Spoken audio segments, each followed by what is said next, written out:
the alternative.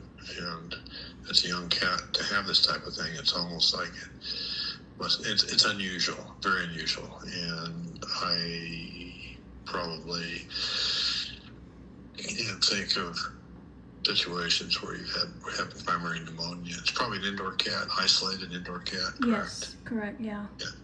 So, I mean, cats can get heartworms and all this, but usually that's a cat that's had a history of being outside. And I don't know, how old was it when they got it? It was a kitten, maybe about 8 or 10 weeks old. Yeah, see, I mean, and heartworms, they can cause breathing issues, but they don't usually cause fever, an inflammatory situation. So this is unusual. Whether there's an inhalation issue, whether cat somehow got some material down into the chest or whatever. But this is they said that she's got asthma, but they didn't know that. I mean, that never was an issue before. They just diagnosed her with asthma, which they're saying probably is how she got the pneumonia. I don't know.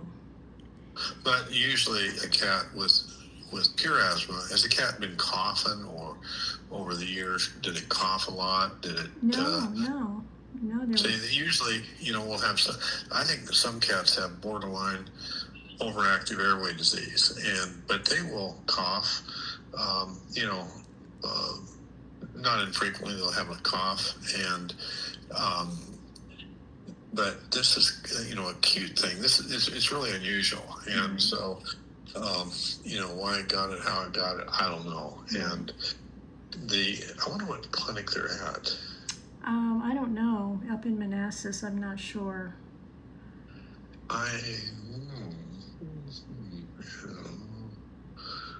Because I know one girl up there. She's a veterinarian, and I think, I'm not sure if she has an emergency clinic affiliated. I think she was an emergency clinic veterinarian for a long time. Okay. And what's her name? Erica Frederick.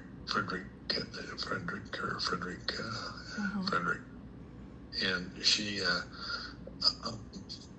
the head vet at the Iditarod, and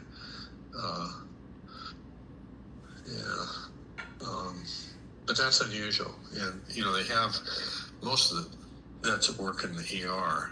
Most of them are, they see these things all the time. So they see the worst of the worst and unusual, and they're pretty much up on things. And most of them are young and energetic and all that. So I don't know. Yeah. If you find out the name of the clinic and the vet, text it to me. Yeah, I will. Based on what you said at this point, if it were my kitty and it's not responded in 24 hours or 36 hours or whatever. Right.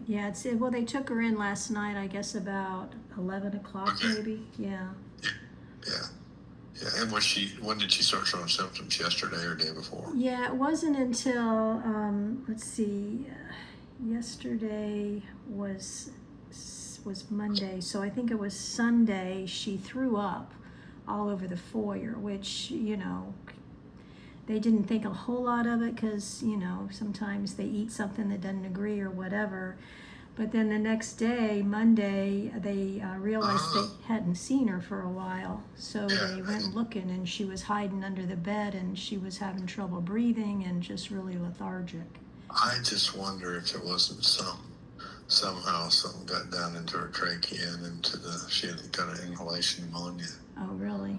Okay. And then you get secondary asthma, secondary reactive airway disease, and all this on top of it. And inhalation pneumonias can be, they can be a challenge to treat. And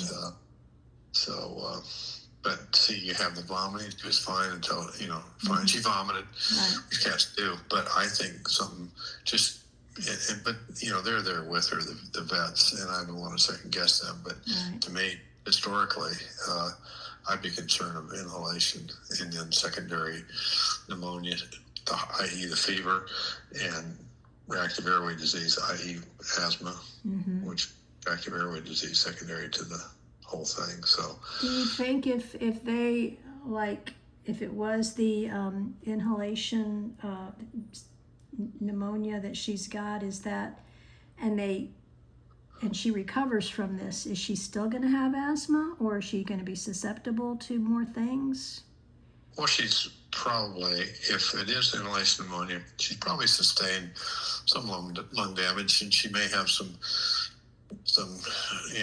chronic changes to that area that's involved with the inhaled material. Okay. And it, may get better. To what degree, we don't know with time, but, Right.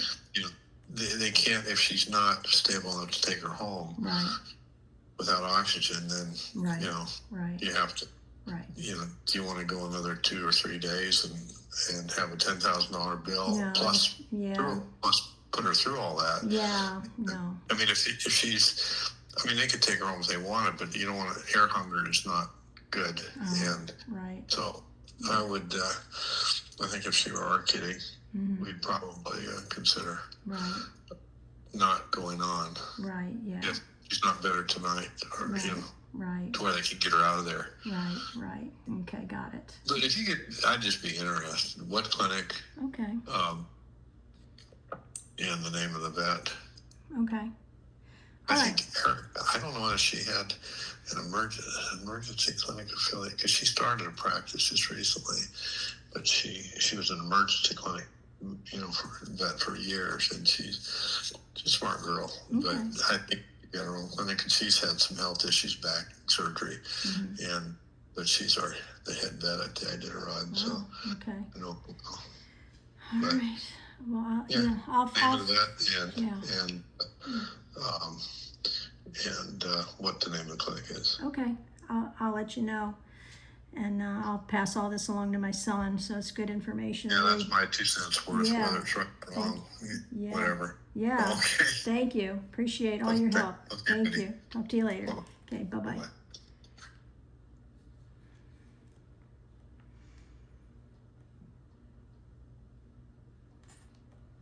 Hey, Josh. Give me a call as soon as you can. I just talked to a vet that goes to our church who's